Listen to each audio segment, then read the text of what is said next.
in any administration, probably in the history of our country.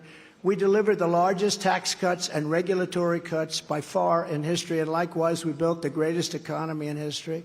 We achieved energy independence and would have shortly gained energy. We were going to be dominant, energy dominance for the first time ever.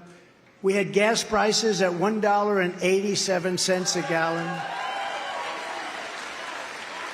After years of bitter betrayals, you really have high prices here. Your electric costs are about the highest in the country. Good luck with your electric cars, everybody. How dumb is that? And they're sitting all over the place. Nobody wants them. How crazy. If you want an electric car, you buy an electric car. But you got to have choice, just like you're going to have school choice. After years of bitter betrayals of New Hampshire workers, I ended the disaster known as NAFTA, the worst trade deal ever made, replaced it with the USMCA, the best trade deal ever made. In fact, it's such a good deal that Mexico and Canada are now trying to renegotiate it with the Biden administration. And I say, don't let them do it. We suffered with that crazy NAFTA for years. Everyone said I'd never be able to terminate it because I had to terminate it through Congress. We got it terminated through Congress, NAFTA. We got the USMCA. It's the best trade deal ever made. It's unbelievable. Much better for us than it is for Mexico and Canada, as you can tell. I stood up to China like no administration has ever done before, bringing in billions and billions and billions of dollars pouring into our treasury when no other president had gotten literally 10 cents, not one penny they got from China. China had us figured out really well. I gave our farmers in Great New England lobstermen $28 billion from the massive tariffs I received from China. And DeSantis opposed the deal, by the way. He opposed it, just to put it out there quickly. He also opposed Social Security.